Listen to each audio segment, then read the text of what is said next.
You're right. I'm good, thank you. How are you? Yeah, I'm doing very, very well. And actually, what I wanted to speak to you today, as you know, this week Mm. is International Development Week, which is a first for us as a department. And today actually focuses on food security. So I Hmm. thought, what better person to discuss food security with than you? And for all those wondering why, Liz, for the last, what feels like forever, we God. have been planning the Helping Hand campaign for next year. That actually focuses on food security. Do people know what a helping hand is? Because obviously it relates to a different element of international development every year. So it just so happens that this year it's about food security, but helping hand is quite a far-reaching sort of project, isn't it? Shall I just give a little bit of Yep, insight? yep, go away. Yeah. Yeah, so back in the 1920s, when the Salvation Army was just kind of beginning, there was a lady called Olive Booth who saw a need for women to kind of be kind of mobilised into action. The Salvation Army wanted to support women in running good homes and all that kind of stuff. But she also wanted to help them see what was going on outside of their London-based, environment, and began to help people understand that there was a world out there that needed support and help. And so the Helping Hand appeal kind of grew out of, like, I guess, embryonic women's ministry back in the 1920s to become an annual project that what is now Family Ministries and International Development have worked on together to raise the profile of an international project, and for the Salvation Army Family Ministries groups, which includes parent and toddler groups, Messy Church, men's and women's ministry, and also core groups as well, to just engage with a bit of a fundraiser and a raising awareness of the project. And for 2021, it is a food security project. And that's what we've been working a long time on. There were some challenges, Mm. um, giving the situation that we are in right now. But, Mm. I think that everyone will um, engage with what we've put together just as well as previous years. The Helping Hand campaign for next year is called Feeding Hope. Feeding hope, yeah, We should yeah, have done a drum roll. yeah. Yeah, so it's called Feeding Hope. And Liz, do you want to explain sort of why it's called Feeding Hope? Why feeding hope? Well, I think back at the beginning of 2020, before any of the drama was occurring, we were thinking about going to visit Zimbabwe and to meet the people that ran the projects there, and the Family Ministry's interest was in how does that impact families. And we had some great discussions about how we might approach it and who we might talk to and what families we might be spending time with. And the conversations that we had led me to come to an understanding, because this was all, Helping Hand I know about, but food security I didn't really, was that actually farming, particularly in Zimbabwe where we were focusing, is very much an intergenerational piece of work, and that farms are handed down from generation to generation, but children aren't so willing to take on those farming responsibilities from their parents anymore, rather would go and work somewhere else. So we wanted to speak hope to the next generation, and also give hope to the generation that are currently working so hard. And so obviously Feeding Hope kind of grew out of that, really. So it's not just about security of food, it's security of the future. That sounds like this is what we want to raise awareness of. It's not just about farming, it's about families not just surviving but thriving into the future. So hence Feeding Hope. And boy, we can't wait to share it with you. No, I know, and particularly not having been able to go and visit the projects, which was a real heartbreaker, because I had my jabs and everything. I went through pain. Anyway, we weren't able to go because of COVID and our own health and security, and that of people that are living in Zimbabwe. So we had to be quite creative in how we're going to be telling the story next year. And that has been a creative experience, hasn't it, Aimée? Definitely been interesting. Yeah, yeah. So food security then is, and I've got the United Nations definition here, and it means that all people at all times have physical, social and economic access to sufficient, safe and nutritious food that meets their food preferences and dietary needs for an active and healthy life.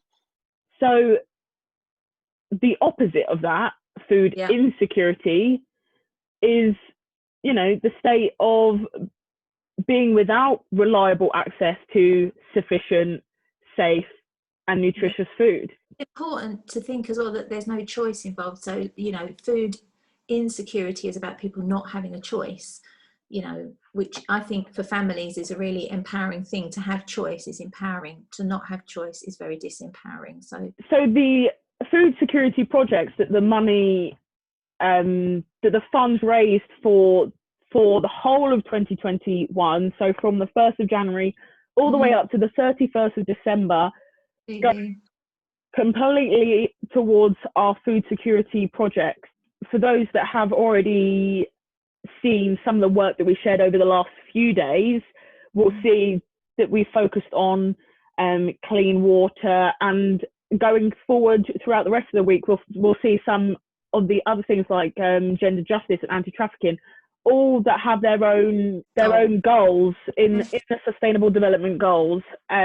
So it isn't something that we have just plucked out of thin air. You know, this has been going on for.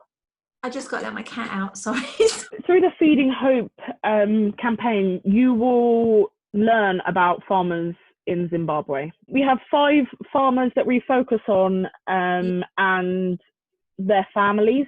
For me, all these farmers have their own stories. The one that stands out for me the most is Akatendika's story.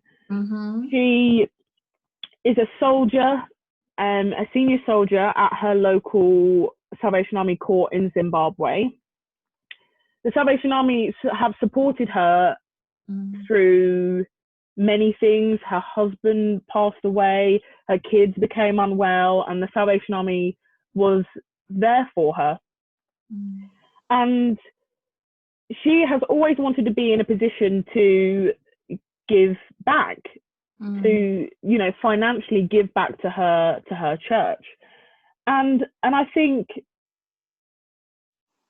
she didn't necessarily need to do any extra work on the farm. She was comfortable, but that need to want to give back to the church who have helped her kind of really pushed her to do something.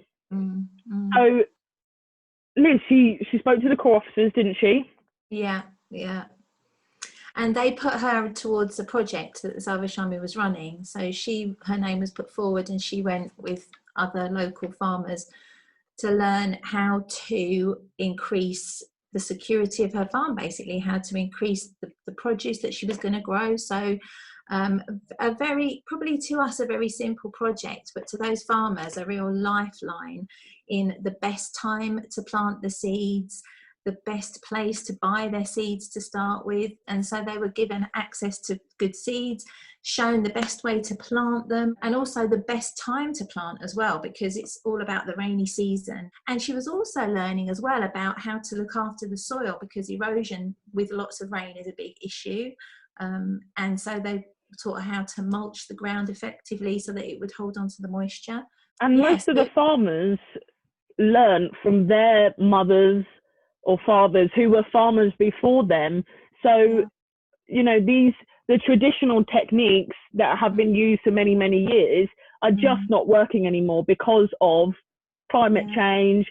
This training program isn't just benefiting them as individual farmers, but they're going away and sharing the techniques that they've learned with other local farmers.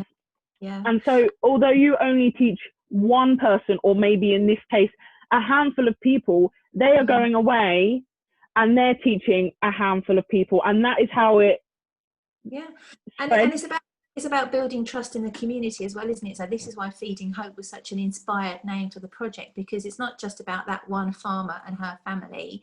but it's about then the local community, because often these traditional techniques, you know, when your mum and dad tell you something, is true, isn't it? You know, and it takes a lot of undoing to tell somebody that what your mum and dad told you is now not going to work for you anymore. So it might take a couple of years for that training to kind of come to fruition, because Akatandika might not have been sure the first year. You know, she was like, oh, maybe I'll just try it with this one. And then people begin looking and noticing that her crop is, you know, flourishing and doing better than it did last year. And then it's doing better than her neighbour's crop is doing, and what's going on. And so it's a building up of trust and, you know, building of community as well.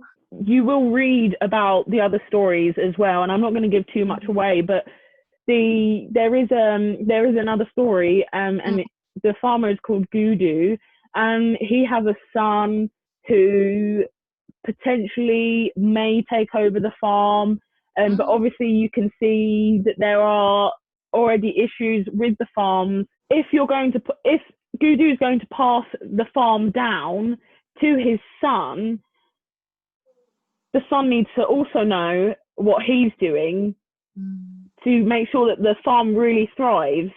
Because, and like you said earlier, if it doesn't thrive, then how can they survive? So much is like pivots on whether the crop is going to be okay. But COVID-19, obviously, for us here in the UK, you know, for 3 months or something like that, we weren't really allowed to leave or do anything unless it was your hour walk or your daily shop, but or weekly shop. But there it became even more difficult because they couldn't go anywhere to buy the seeds, to buy this, to do that, and so it became basically they missed their opportunity to plant this year. Yeah. And because of that will affect their harvest, but it will also affect next year's as well. Yeah. Well, is there anything else you feel that we should discuss, not giving away too much information? Or I think for Akatandika and the thing about her story, that when we were exploring the families and the real life situation, Akatandika's story was the one that made us all kind of go, wow, because of her desire to want to give something back to the Salvation Army in terms of a tithe. So, you know, a tenth of what she earned from her, a tenth of her income she gave back, but also she gave some of the produce back to the Salvation Army as well, so that people less fortunate than herself could be fed. And also this amazing thing that, you know, in some places, because of what people have been able to give back, new Salvation Army Corps have come, you know, have been born basically. So and again, that is enriching local communities and providing more ways for the Salvation Army to help more people. So, you know, that the harvest is not just in the food that comes, but in all of the richness that comes from that. Well, thank you for joining me for this discussion. For 1 minute, I thought I'd forget everything that we've been learning over the last year. I feel like I've learned a lot, even like to what colour maize is, you know, what colour this stuff is, you know. And just so you know, maize in Zimbabwe is actually white. It's white, so you didn't know that. no, because we're used to it being bright yellow. So but thank you, and I hope that everyone that is watching this also gets a little insight into food security and our Helping Hand campaign. So thank you. And watch space. I mean, the website is ready and raring to go, so when I share this, I'll put some links. Don't forget to click subscribe. Okay, thanks, Liz. Okay, bye.